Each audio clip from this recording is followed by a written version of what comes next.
Shalom à tous, bienvenue sur la chaîne de la Yeshiva Nazarienne Netivot Olam.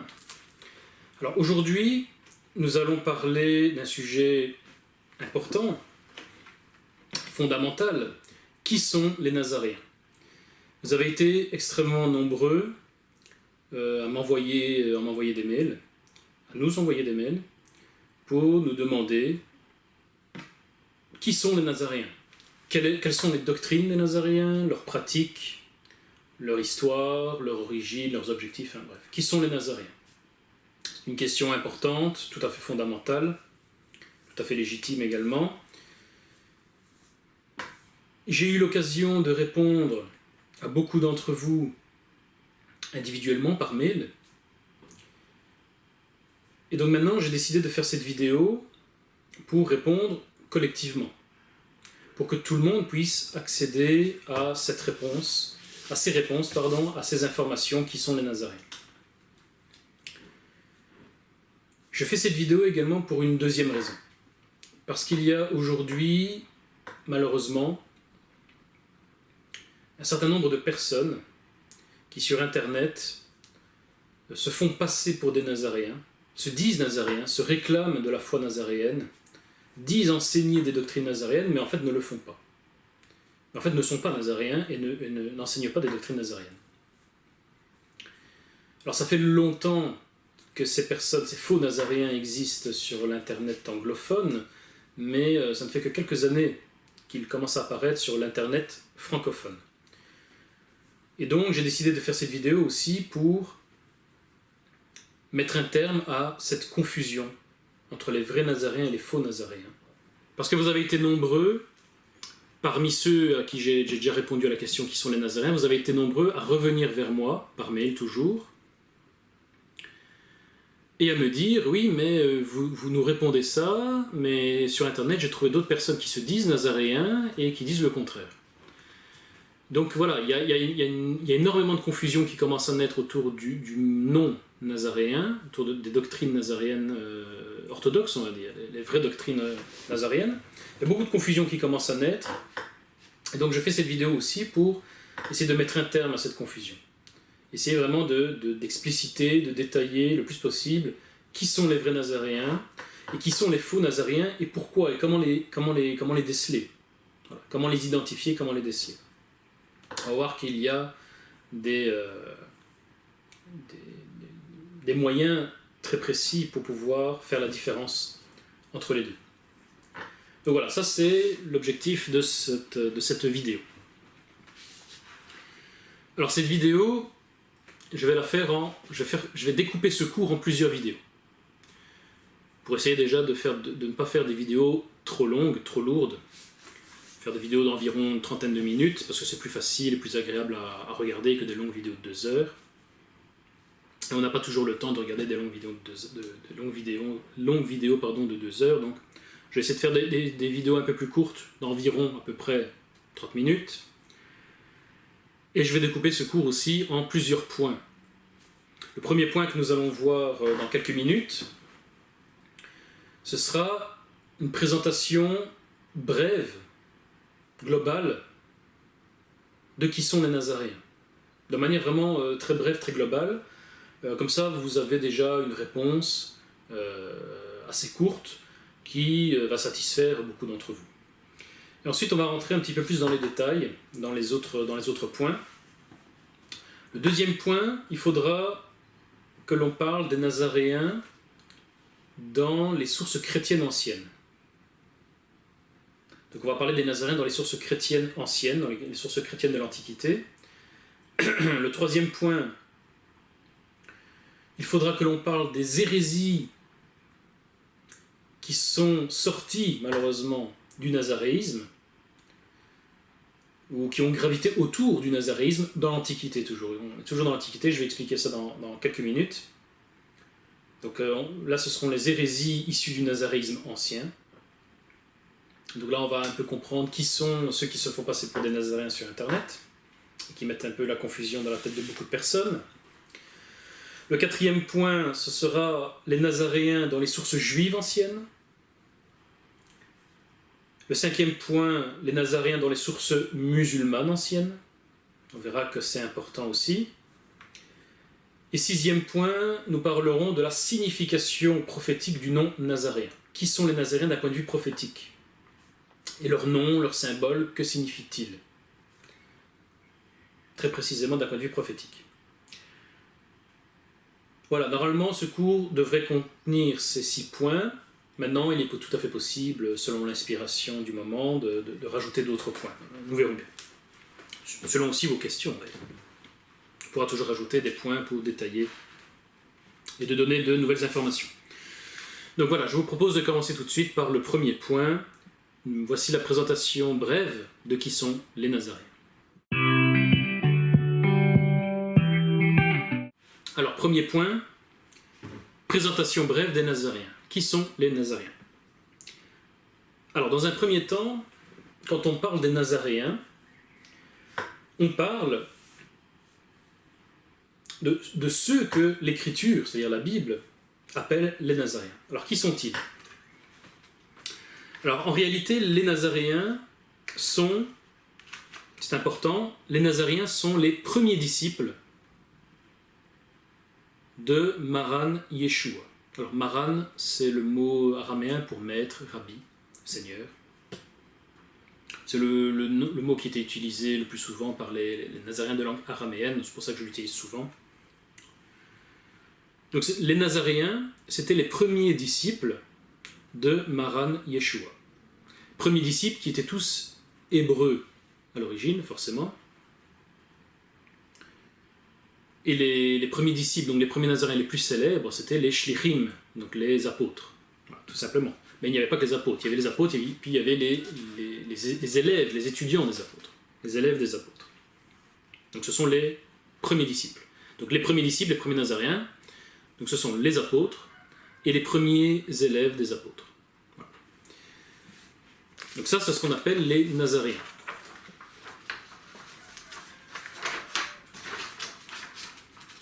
Alors, où voit-on dans la Bible que l'on parle de ces premiers disciples en tant que Nazaréens? Eh bien, ça se trouve dans Actes chapitre 24, verset 5. On voit que Paul est accusé par les autorités juives, les autorités judéennes de l'époque. Il est accusé devant un officiel romain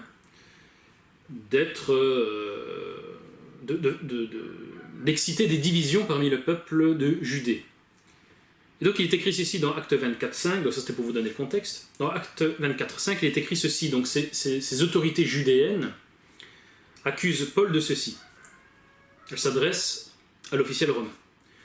Nous avons trouvé cet homme qui est une peste, qui excite des divisions parmi tous les juifs du monde, qui est chef de la secte des Nazaréens.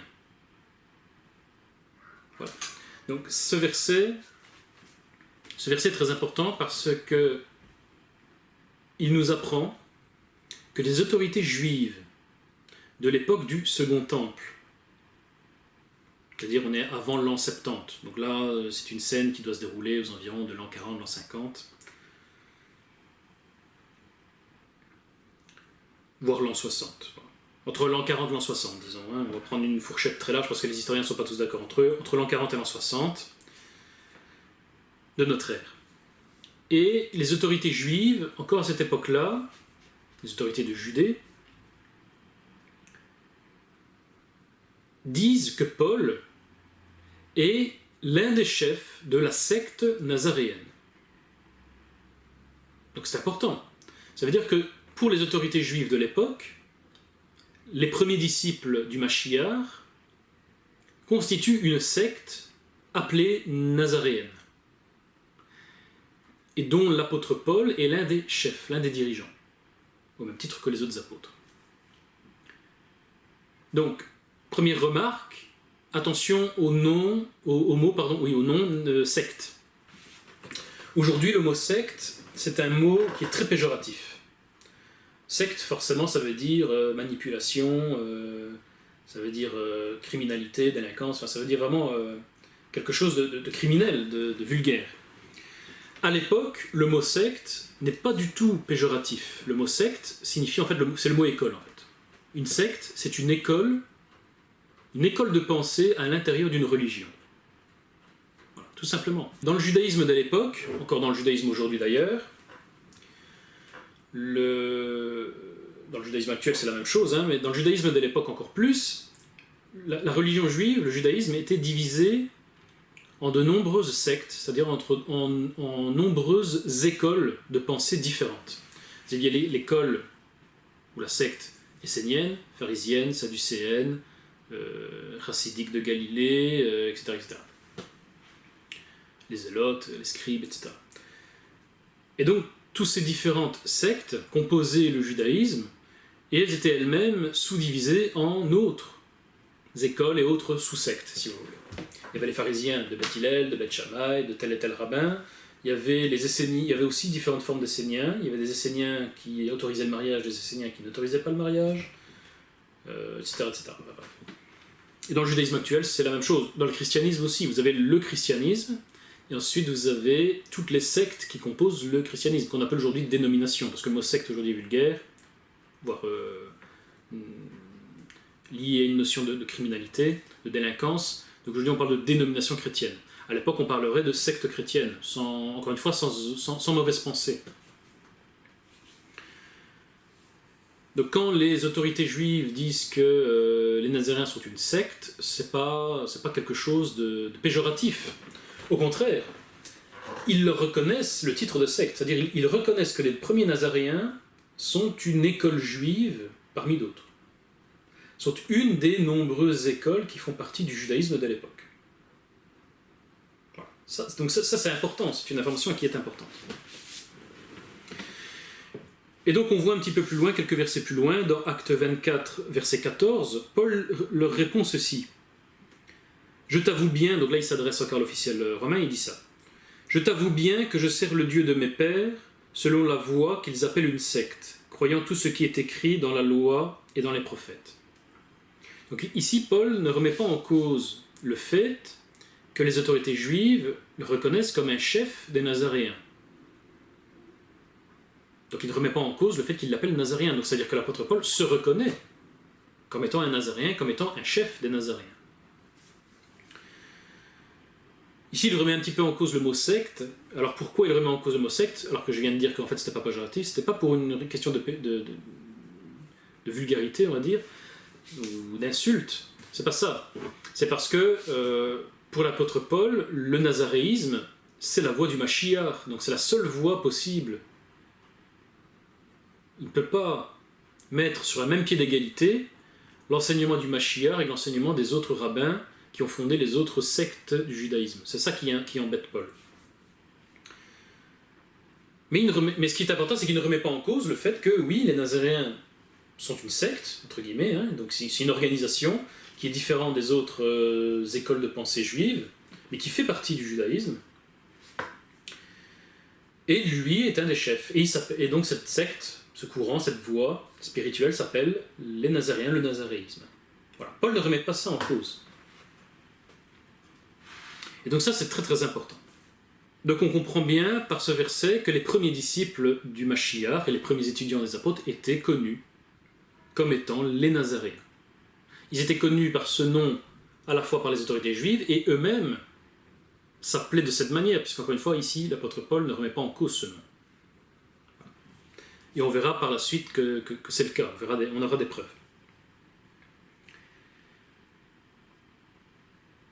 Alors pourquoi les premiers disciples se sont-ils fait appeler les Nazaréens ? Eh bien, ils se sont fait appeler les Nazaréens parce que leur maître, Yeshua lui-même, de son vivant, était appelé le Nazaréen. Alors ici, il faut faire attention parce que certaines de vos Bibles en français, donc de vos traductions bibliques francophones, ne sont pas bien traduites et traduisent souvent, les versets que nous allons lire dans quelques secondes, sont souvent traduits dans certaines Bibles françaises, francophones, par Jésus de Nazareth. Or, en réalité, lorsqu'on regarde dans l'araméen ou dans le grec, il n'est pas écrit Jésus ou Yeshua de Nazareth, mais Yeshua le Nazaréen. Ce qui n'est pas la même chose. on voit que le mot le Nazaréen était un nom ou un surnom qui était donné à Yeshua à l'époque du Second Temple.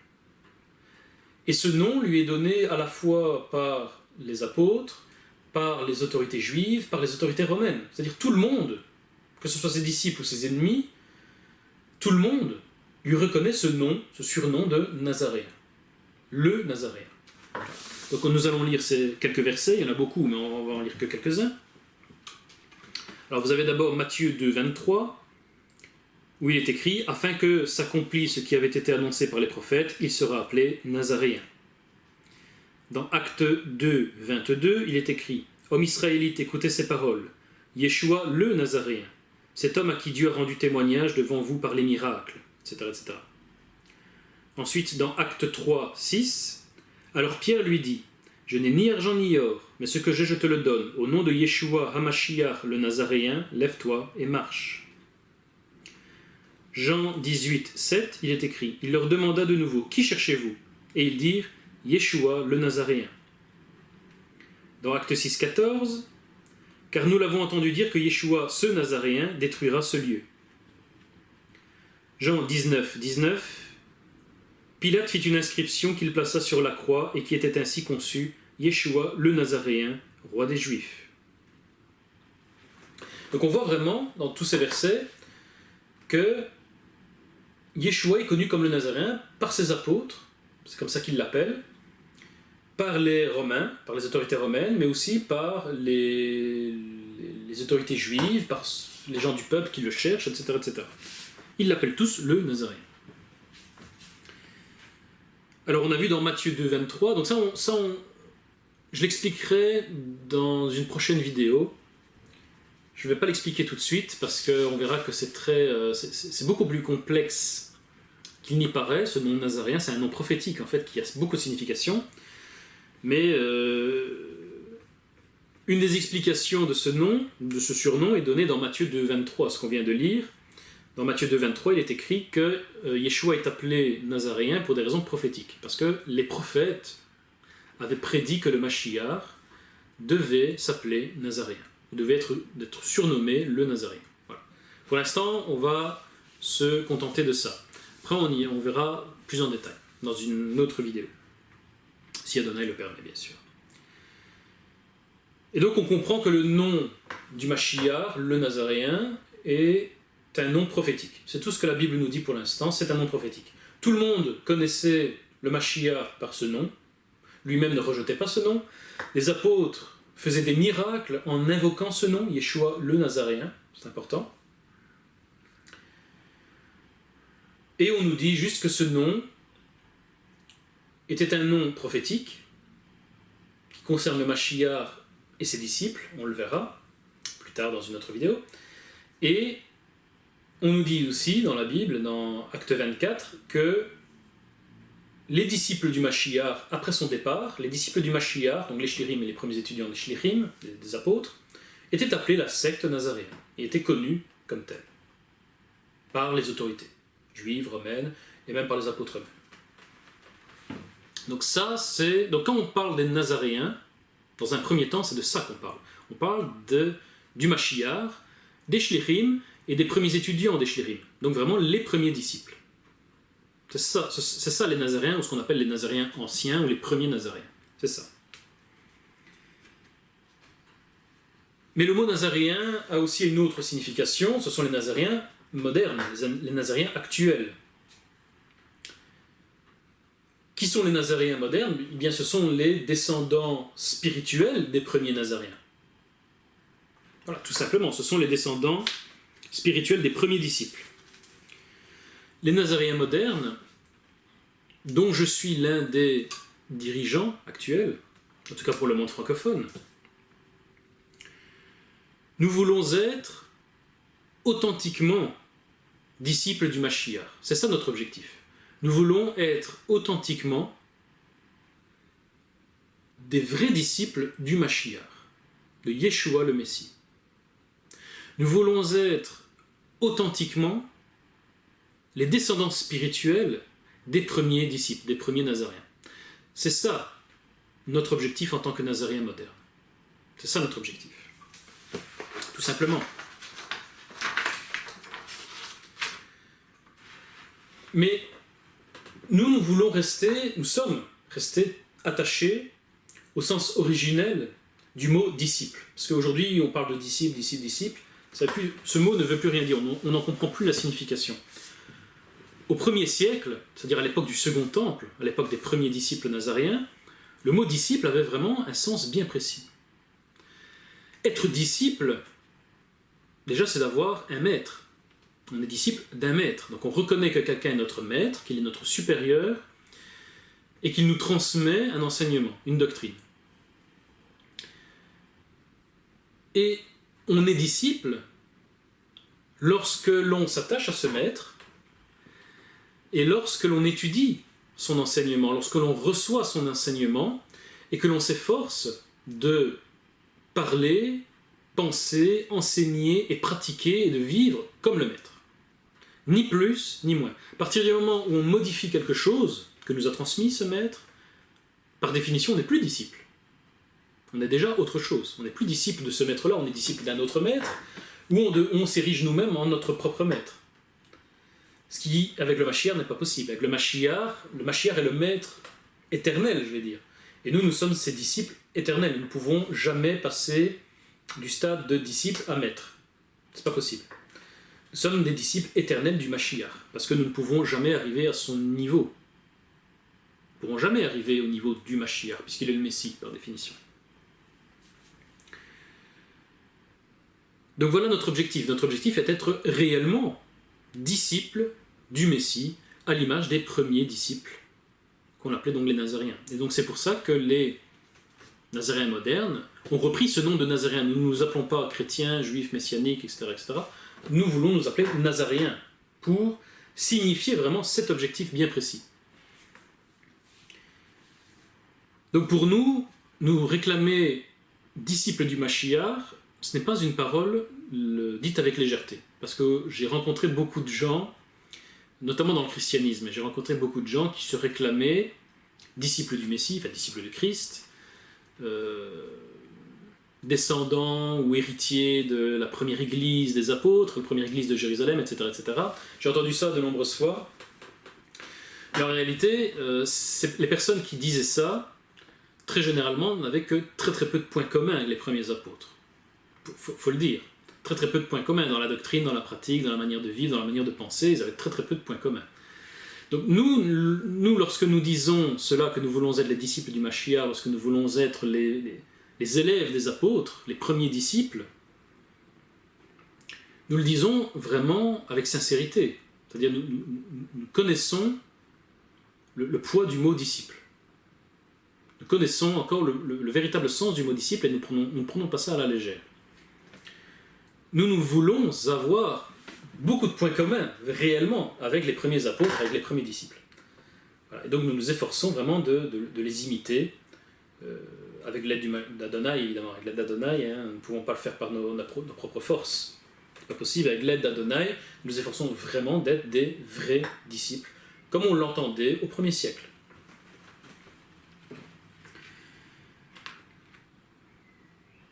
Et donc, c'est là que commence le problème, on va dire.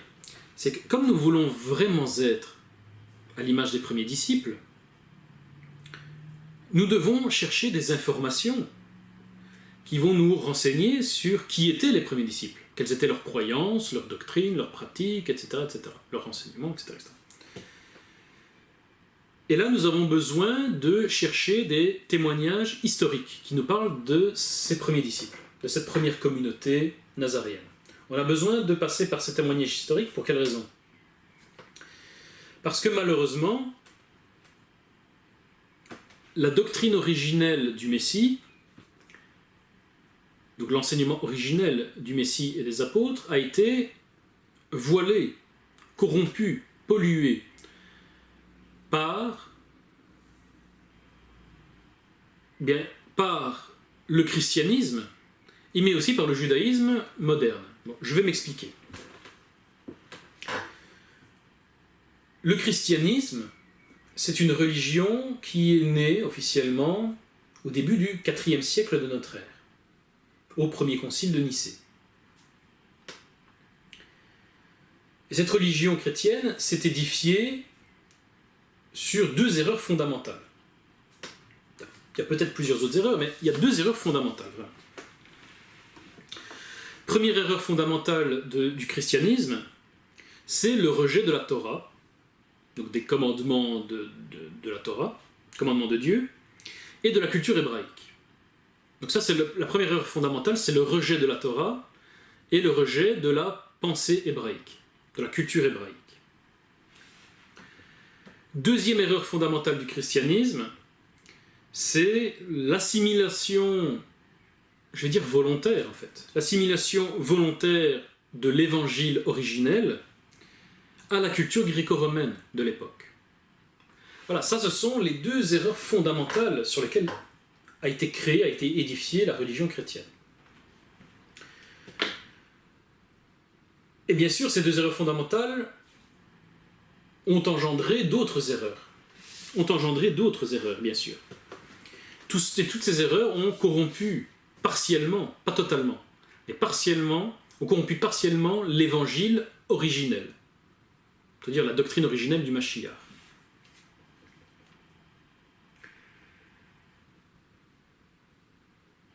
Et donc malheureusement, le christianisme a pollué, corrompu, voilé partiellement notre compréhension, notre juste compréhension de l'évangile.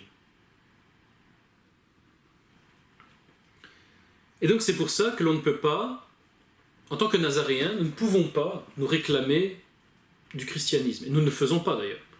C'est pour ça que nous nous appelons Nazaréens, non pas chrétiens. Nous ne pouvons pas nous réclamer de cette religion créée au IVe siècle et qui est basée sur ces erreurs fondamentales. Parce qu'en se réclamant du christianisme, on ne pourrait pas revenir au nazaréisme originel. Tout simplement. Donc nous ne pouvons pas passer par le christianisme institutionnel, toute dénomination confondue, toute secte chrétienne confondue. Hein. Nous ne pouvons pas passer par le christianisme pour... nous ne pouvons pas... Pardon, c'est pas ce que je veux dire. Nous ne pouvons pas nous réclamer du christianisme en tant que juste compréhension de l'évangile originel. C'est plutôt ça que je veux dire. Parce que nous verrons un petit peu plus loin que nous allons, comme je l'ai dit, hein, comme je l'ai annoncé, nous allons étudier les sources chrétiennes anciennes. Donc, les sources chrétiennes anciennes sont intéressantes parce qu'elles nous apportent un témoignage historique intéressant sur l'Antiquité, sur les premiers Nazaréens. Mais nous ne pouvons pas nous réclamer du christianisme en tant que religion institutionnalisée. Parce que le christianisme en tant que religion institutionnelle s'est écarté du nazaréisme originel. Au moins partiellement. Voilà. Et donc, lors du concile de Nicée et lors des autres conciles qui ont suivi, parce qu'il y a eu beaucoup d'autres conciles après, les premiers chrétiens, donc catholiques,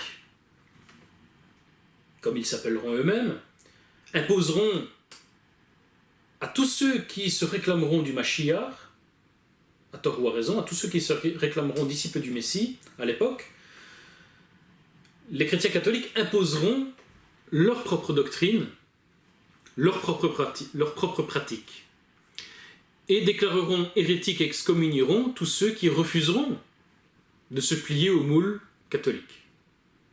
Voilà, tout simplement. Donc ça veut dire en gros qu'au concile de Nicée, un courant parmi d'autres, se réclamant de l'évangile, a pris le pouvoir et a imposé sa vision des choses à tous les autres courants qui se réclamaient du Messie et de l'évangile à l'époque. Et tous ceux qui refusaient le nouveau pouvoir catholique et la nouvelle doctrine catholique qui venait de naître officiellement au concile de Nicée, se verront excommuniés, tout simplement. Ils se verront excommuniés. Plus tard, ils se verront même persécutés. À l'époque, le catholicisme n'avait pas encore tous les pouvoirs qu'il aura plus tard, et donc au début, il n'y aura pas encore vraiment de persécution. Il y aura d'abord des excommunications, mais plus tard, assez rapidement, il y aura vraiment des persécutions physiques. En réalité, ce qui s'est passé dans le christianisme s'est également produit dans le judaïsme.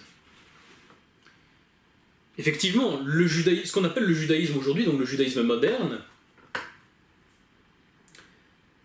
ce que nous, Nazaréens, appelons plutôt le talmudisme, pour ne pas confondre avec le judaïsme ancien. Donc le talmudisme, c'est-à-dire la religion issue du Talmud, donc ce qu'on appelle aujourd'hui le judaïsme moderne, le talmudisme,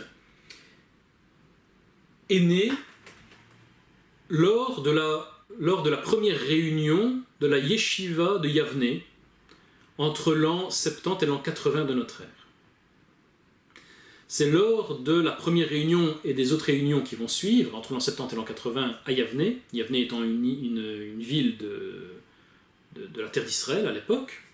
Donc c'est lors de la première réunion de la yeshiva pharisienne, c'était une yeshiva pharisienne, le mot yeshiva signifie école, c'est une école juive.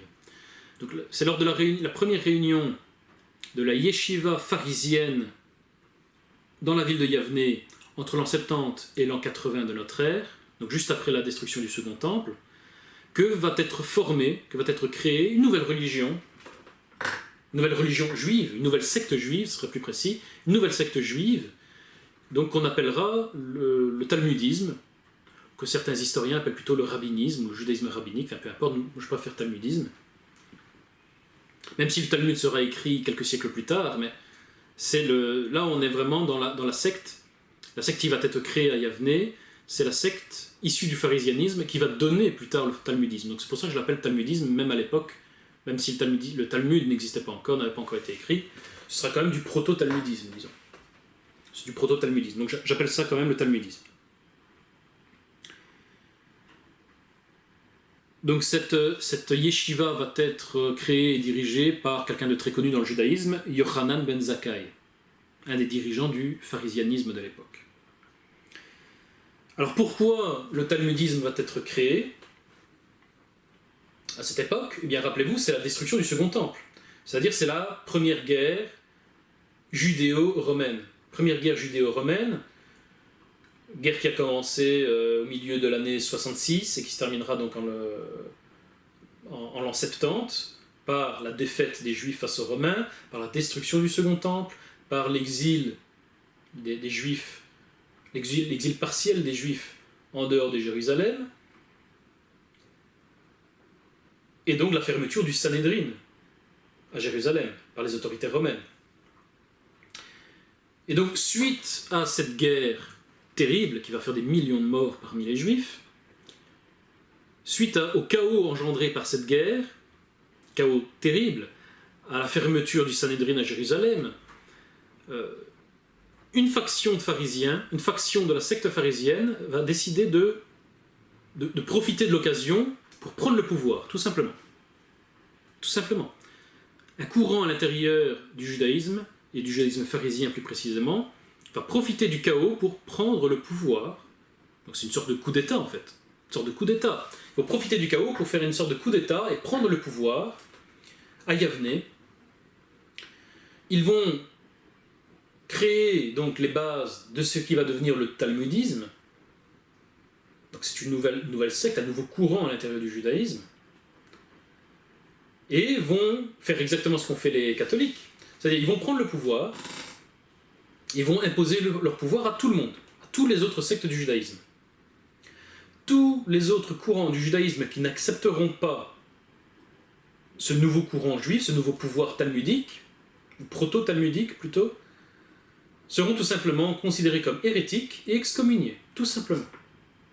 Tout simplement. Ils seront considérés hérétiques, ils seront excommuniés, leurs livres, leurs écrits vont être retirés de la Bible hébraïque. On verra ça plus en détail dans d'autres vidéos. Leurs enseignements, leurs doctrines particulières vont être taxés d'hérésie, de paganisme, enfin bref, vont être effacés. Ils vont être effacés de l'histoire, tout simplement. C'est toujours comme ça que fait, lorsqu'un nouveau pouvoir, un nouveau régime, issu d'un coup militaire, d'un coup d'État, prend le pouvoir, la première chose qu'il fait, c'est persécuter ou excommunier, ou isoler, ou jeter en prison les rivaux, ou réécrire l'histoire, réécrire le passé, en disant qu'en fait leurs rivaux n'ont jamais existé, tout simplement. C'est toujours la manière de légitimer son pouvoir. C'est toujours comme ça que ça se passe quand on prend le pouvoir illégitimement, en fait. Illégitime. Toujours comme ça que ça se passe. Et donc tous ceux qui vont refuser, il y en aura beaucoup, qui vont refuser ce nouveau pouvoir juif, proto-talmudique, vont être déclarés minimes. Minime, c'est un terme hébreu qui signifie sectaire, hérétique. Ici, sectaire est pris dans le sens d'hérésie. Les minimes. Ils vont être donc excommuniés, tout simplement. Certains seront même persécutés. Nous allons le voir quand nous étudierons les sources juives, parce que les sources juives en parlent. Donc, voilà.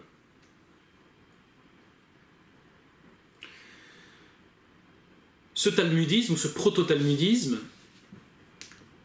va reposer sur deux erreurs fondamentales. Là aussi, il y a d'autres erreurs, mais deux erreurs fondamentales qui vont engendrer plusieurs autres erreurs. Ces deux erreurs fondamentales sont les suivantes.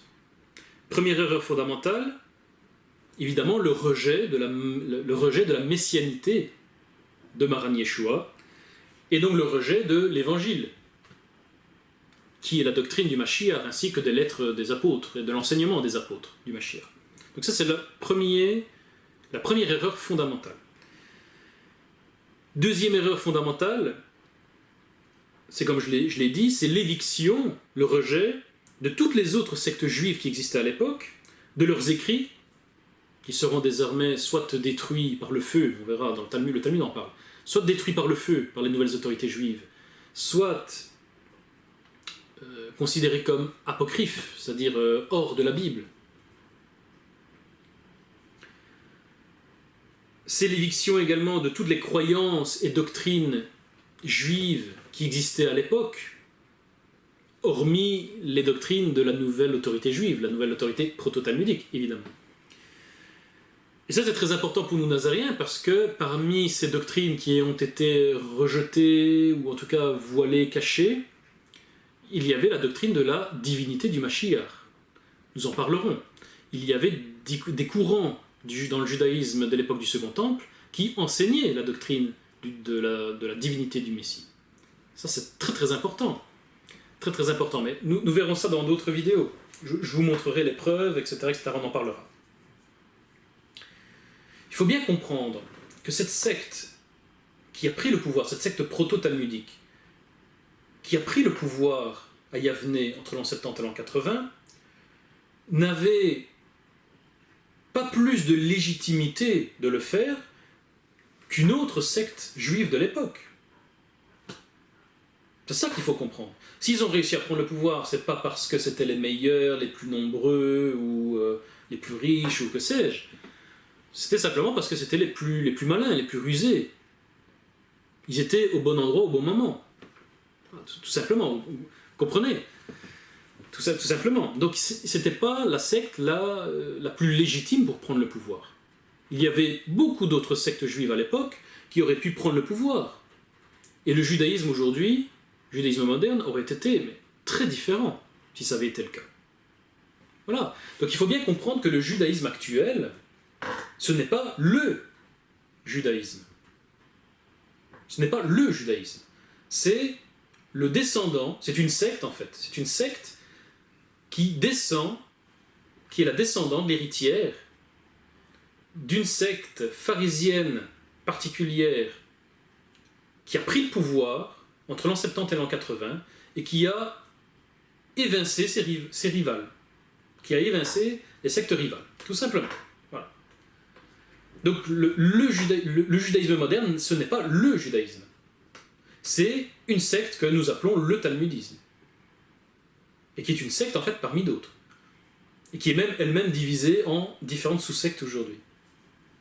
Ça, c'est très très important de le comprendre, parce qu'il y a beaucoup de confusion sur le sujet. Lorsque nous, Nazaréens, nous disons que nous sommes aussi une secte juive, une secte israélite, il y a beaucoup de confusion, parce que certaines personnes ne comprennent pas que le judaïsme aujourd'hui n'est qu'un judaïsme parmi d'autres. Ce n'est pas le judaïsme, c'est un judaïsme parmi d'autres. Et donc il est possible de se réclamer du judaïsme tout en ne se réclamant pas du judaïsme actuel. Vous comprenez ça, c'est très important, parce qu'il y a énormément de confusion. Beaucoup de gens pensent que le judaïsme actuel, c'est le judaïsme, et qu'il n'y en a jamais eu d'autre, et que c'est le seul légitime. Alors que quand on étudie l'histoire du judaïsme, on se rend compte que cette forme de judaïsme-là n'est pas plus légitime que les autres. Il n'y a aucune raison qu'elle soit plus légitime que les autres. C'est ça qui est très très important de comprendre. Très très important. Et donc, comme je l'ai dit, je le répète, le talmudisme actuel, historiquement, n'est le descendant que d'une secte particulière de l'Antiquité, secte parmi d'autres, et qui a profité de la guerre contre Rome et de la défaite et du chaos qui a suivi la défaite pour prendre le pouvoir par une sorte de coup d'État et évincer toutes les sectes rivales, y compris les anciens nazaréens, y compris la secte nazaréenne, vous l'aurez compris, comme nous verrons dans ce cours. Nous verrons dans la deuxième ou troisième partie de ce cours, je pense, nous verrons comment cette secte proto-talmudique s'en est pris pour évincer ses rivales, et notamment les nazaréens. Nous verrons. Et donc, les nazaréens modernes ne se réclament pas du christianisme moderne ou du judaïsme moderne. Vous avez bien compris que ce n'est pas possible. Nous ne pouvons pas nous réclamer du judaïsme moderne, nous ne pouvons pas nous réclamer du christianisme moderne. Nous ne pouvons pas considérer le judaïsme moderne et le christianisme moderne comme étant les seules formes légitimes, ou la forme légitime de doctrines basées sur la Torah, de doctrines basées sur l'Évangile. Vous comprenez ce que je veux dire? Le christianisme moderne n'est pas, loin de là, la seule forme légitime, la seule interprétation légitime de l'Évangile. Je pense que c'est clair. Mais même chose pour le judaïsme moderne. Le judaïsme moderne, ou le talmudisme, n'est pas la seule forme, la seule interprétation légitime de la Torah. Ce n'est pas la seule interprétation légitime de la Torah. Ce n'est même pas forcément la plus légitime, historiquement parlant. Donc ça doit être bien compris, ça. Donc les Nazaréens ne se réclament ni du judaïsme actuel, ni du christianisme actuel. Ça c'est très important de comprendre, le nazaréisme n'est pas un mouvement de réforme du christianisme ou du judaïsme. Nous ne proposons aucune espèce de réforme. Notre objectif n'est pas de réformer le christianisme pour qu'il tende vers plus de vérité, mais ce n'est pas non plus de réformer le judaïsme actuel pour qu'il tende vers plus de vérité. C'est pas ça notre objectif. Nous ne réformons absolument rien. Le nazarisme est un mouvement de restauration de la Torah et de l'évangile originel. C'est pas la même chose. Nous réclamons des premiers disciples de la première communauté nazaréenne qui existait avant la création du talmudisme en 70 et 80 et avant la création du christianisme. Nous réclamons de ce qui existait avant la création de ces deux religions ou de ces deux sectes qui ont corrompu, malheureusement, partiellement encore une fois, notre juste compréhension de l'évangile ou de la Torah. Voilà. Tout simplement. Donc ça, il faut bien comprendre. Le mouvement nazaréen est un mouvement de restauration et non de réforme. Très très important.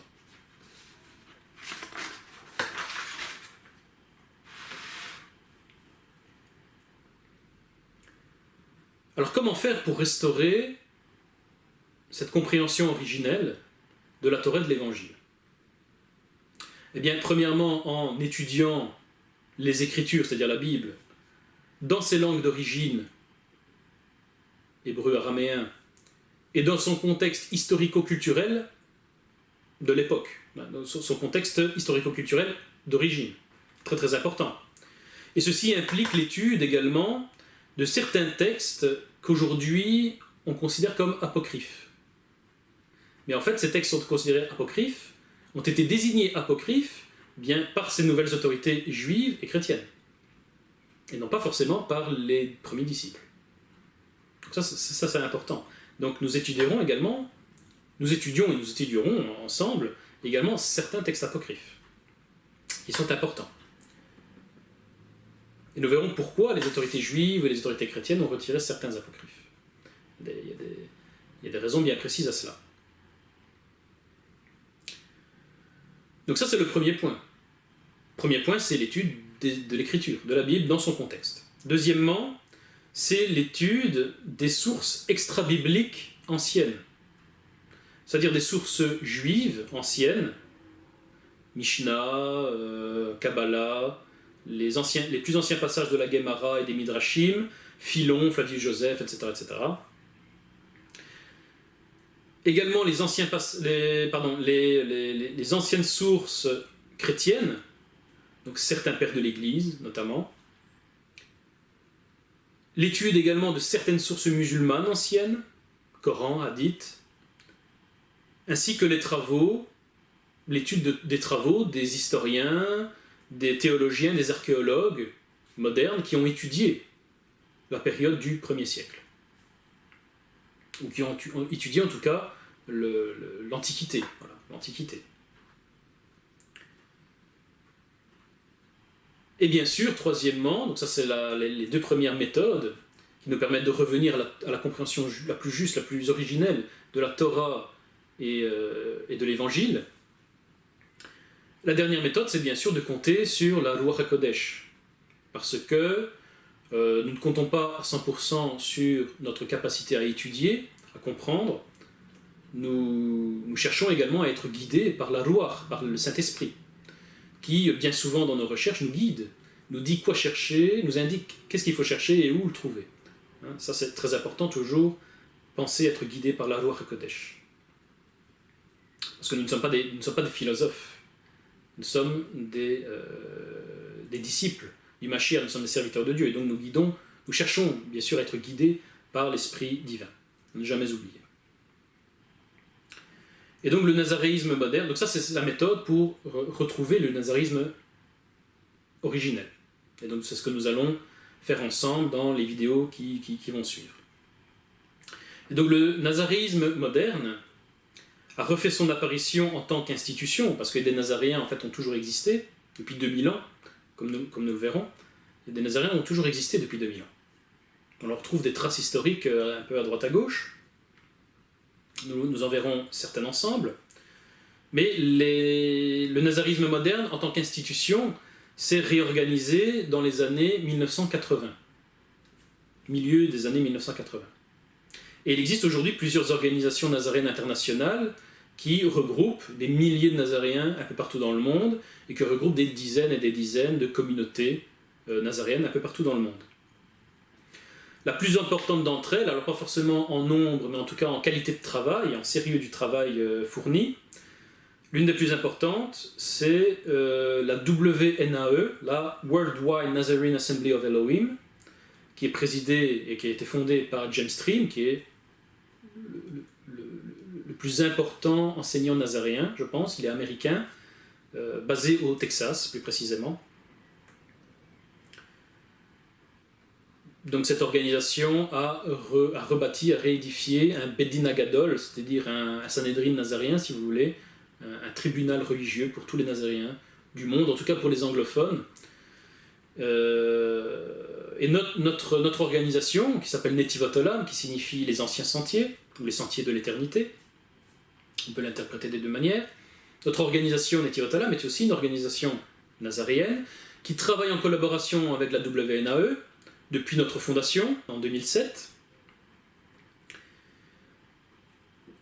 Et donc notre organisation est une yeshiva, c'est-à-dire une école, dont le but est de travailler à la restauration de la foi originelle des premiers disciples, et également de travailler à l'enseignement de cette foi nazaréenne au plus grand nombre. Et donc de former le plus grand nombre possible de disciples nazaréens.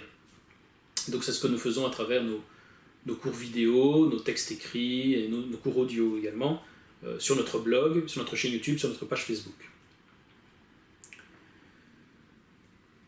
Et donc nous tentons également d'édifier ou d'aider à édifier le plus grand nombre possible de communautés ou de yeshivot nazaréennes un peu partout dans le monde francophone surtout, bien sûr, puisque nous sommes francophones. Et donc c'est ce que nous avons fait, puisque nous avons bâti, en parallèle de la yeshiva, nous avons bâti une keïla nazaréenne qui s'appelle également Netivot Olam, qui est basée ici en Belgique. Et voilà, et qui nous sert un peu de lieu d'accueil pour accueillir les nazaréens de passage qui viennent nous visiter ici en Belgique, qui nous sert bien sûr pour nous-mêmes, avoir un lieu de prière, un lieu de communion fraternelle, puisque c'est important, évidemment. Il nous sert un peu aussi de laboratoire, pour voir qu'est-ce qui fonctionne, qu'est-ce qui ne fonctionne pas dans une communauté nazaréenne. Voilà, tout simplement. C'est un peu comme ça nous pouvons, parce que vous avez été plusieurs à nous envoyer des mails pour nous demander conseils, comment faire pour bâtir une Keïla nazaréenne. Et donc voilà, avec notre expérience, avec notre propre Keïla que nous avons fondée en 2007, voilà, nous avons un peu d'expérience dans l'édification d'une Keïla nazaréenne, et donc nous pouvons vous donner des conseils. Voilà, et tout ça, nous le faisons bien sûr en attendant avec impatience, mais il faudra avoir de la patience, mais nous attendons tous avec impatience notre maître. Faisons tout ça jusqu'à ce que notre maître revienne pour, notre maître Yeshua, Hamashiach le Nazaréen, revienne pour, déjà pour nous sauver, tout simplement, pour nous sauver, pour nous guider, pour nous enseigner tout ce que nous n'aurons pas compris malgré notre travail. Il y a bien sûr des choses qui nous échappent, nous sommes humains, donc nous comptons vraiment sur le Mashiach, le retour du Mashiach, pour établir son royaume ici parmi nous, et pour nous guérir de toutes nos blessures, pour nous libérer vraiment de toutes nos entraves, pour nous sauver tout simplement, et pour nous enseigner enfin et totalement l'évangile et la Torah véritable. Voilà. Jusque-là, jusqu'à son retour, nous faisons de notre mieux pour vivre cette Torah, cet évangile, et aussi pour vous l'enseigner. Voilà. Ici s'achève cette première partie, ce premier cours, c'était l'introduction. Dans les vidéos prochaines, si Adonai le permet, donc nous verrons, comme je l'ai dit, nous étudierons ensemble les témoignages historiques qui parlent des Nazaréens, des premiers Nazaréens. Nous commencerons par les sources chrétiennes anciennes. Voilà, je vous dis shalom à tous, à bientôt j'espère si Adonai le permet, gloire à Dieu évidemment, gloire à Adonai et à Yeshua Mashiach, son fils notre maître. Voilà. Que son nom soit béni, shalom à tous, et à bientôt si Adonai le permet.